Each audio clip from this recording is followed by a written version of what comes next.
As famílias esperam muito dos professores. Os mestres, por sua vez, querem reconhecimento, a remuneração da classe, a ausência da sala de aula, que prejudica toda uma geração.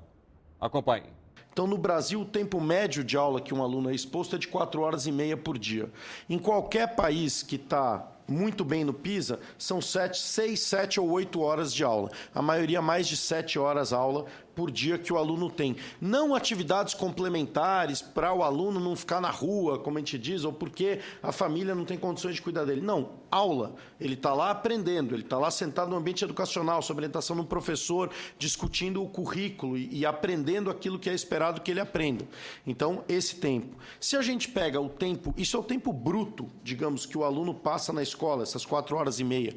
Mas quando a gente olha para a situação real do que acontece em sala de aula, a gente tem algumas pesquisas que nos mostram por que a gente aprende pouco num ano letivo no Brasil. A primeira delas é o Banco Mundial mediu em Pernambuco e no Rio de Janeiro e está fazendo em alguns outros estados, quanto tempo o professor se dedica a dar aula, aquilo que foi de dar o exercício, corrigir o exercício, interagir com o aluno, saber se ele está aprendendo, passar o conteúdo. Então, isso no Brasil é mais ou menos, nas escolas estudadas, 60% do tempo de aula é gasto com aula. Os outros 40% é atraso do professor, atraso dos alunos, indisciplina, aviso da diretoria, libera mais cedo o final da aula e assim por diante. Então, eu tenho, dessas 4 horas e meia, você joga fora 40%. Num país que a educação funciona, você tem mais de 85% do tempo dedicado a efetivamente dar aula. Então, eles começam lá com as 7 horas e eles têm 85% do tempo. Na reconstrução da Coreia do Sul, peguei esse dado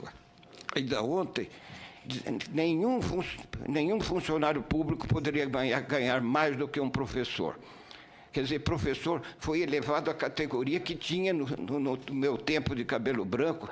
O professor, na minha terra natal, lá em Bauru, ele era chamado permanentemente como uma das pessoas mais importantes, o diretor da escola, tudo isso. Hoje são absolutamente ignorados. Nós estamos esquecendo que realmente o motor desse crescimento caminha por aí. O segundo problema que a gente tem é a falta do professor. Não é a falta de professor. Falta de professor é crítica. O Estado de São Paulo está com 49 mil vagas na rede estadual não preenchidas. 10 mil são professores de matemática. E naquele princípio de que o aluno não espera, esses 10 mil professores de matemática vão fazer uma falta terrível. Isso é o estado mais rico da federação. A gente imagina como é esse quadro em outros estados. Então, além de faltarem professores, seja os especialistas, seja porque a carreira não é atraente e assim por diante, a gente tem um problema também do professor que não aparece para dar aula. Na cidade de São Paulo, estou trazendo exemplo de São Paulo porque é lá que a fundação fica sediada, na cidade, no município de São Paulo, os professores faltam, em média, 30 dias por ano. 30 dias por ano é um dado estarrecedor. E muitas vezes o professor é professor na escola privada e na escola pública, mas na escola privada que ele dá aula, ele não tem esse número de faltas. Então, não é uma questão de culpabilizar o professor, vamos falar do professor, ele é a peça central desse sistema, então a gente tem que conseguir criar um sistema que seja mais inteligente em relação ao professor e mais atrativo, mas a gente precisa também reconhecer que esse problema é tremendamente grave. Então, eu não vejo como fazer essa revolução. O doutor Osíris falou, revolução, né? A China, a Coreia fizeram, sem a federalização. Uma carreira nacional do magistério, equipamentos e edificações da maior qualidade em horário integral. São 3 anos de residência na Finlândia, eu não sabia disso.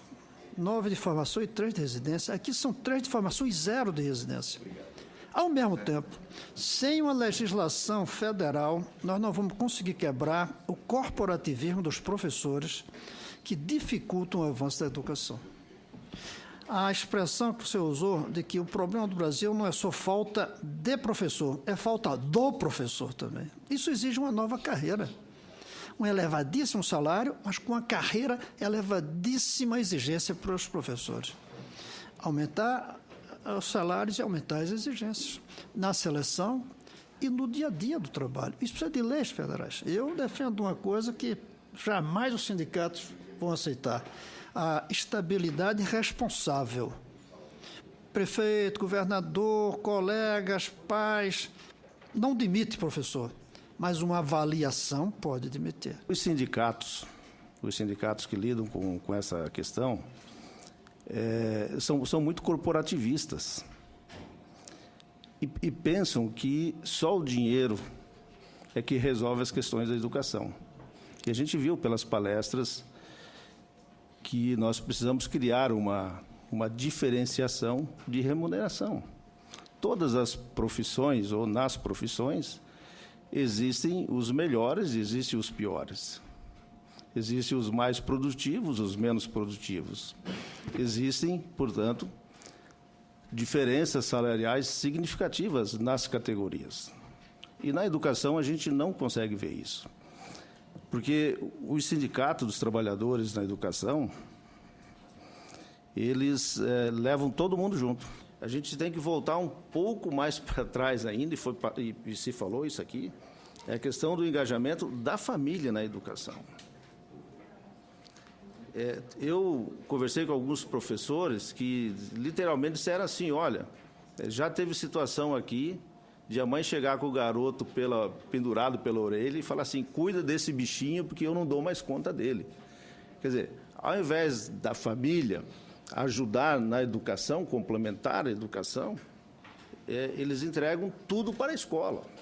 E aí o professor tem que cuidar da parte do ensino e cuidar das outras áreas que deveriam ser as famílias que fizessem. Então, é uma situação muito, muito complicada, realmente, a educação brasileira. Me arriscaria a dar uma sugestão, ou um comentário, de nós tentarmos criar essa escala diferencial de salários entre as categorias de professores, ou criar blocos de professores nas escolas, categoria A, B, C, talvez D. Aí nós vamos ver o pai e a mãe procurando para que o aluno dele venha na categoria A ou na B, quando já você preencheu a primeira categoria. Enfim, acho que esse é o enfrentamento que tem que ser feito. Ousadia. Nós temos que ser ousados, porque se não formos ousados, o mundo já está sendo e nós vamos ficar para trás. Se o nosso país não se tornar um país competente, certamente nós estamos colocando as bases de um país mais pobre do que hoje. O problema da educação é que ela só acontece se você tiver vários atores sobre os quais você não tem controle, ninguém tem controle sobre eles, agindo de uma maneira cooperada. Ou seja, ninguém, na verdade, ainda mais no mundo que respeita os direitos humanos das crianças, a criança tem que ter disciplina, mas, no fundo, ela é independente. Se você não tiver a cooperação dela, você tem que ganhar a disciplina dela, você tem que ganhar a cooperação dela. Então, ela age independentemente, ela tem um talento, ela tem características, ela tem motivações. Ninguém manda nela. Tá certo? A família é outro componente.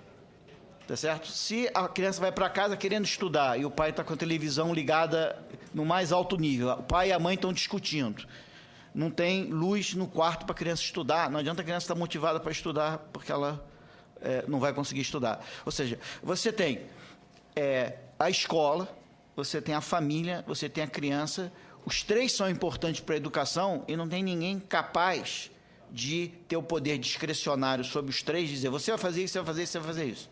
Então, é muito mais difícil. Você tem que trabalhar com incentivos para incentivar essas três esferas coordenarem. Então, é muito mais difícil você revolucionar a educação do que você pegar uma tarefa específica que seria, por exemplo, triplicar a produção brasileira de petróleo. Porque isso você pode ter o poder discricionário de executar de uma certa maneira. O Em Discussão fica por aqui. Você também pode acessar o programa pela internet www.senado.leg.br/TV. Participe, mande sua mensagem. Obrigado pela companhia e até o nosso próximo Em Discussão.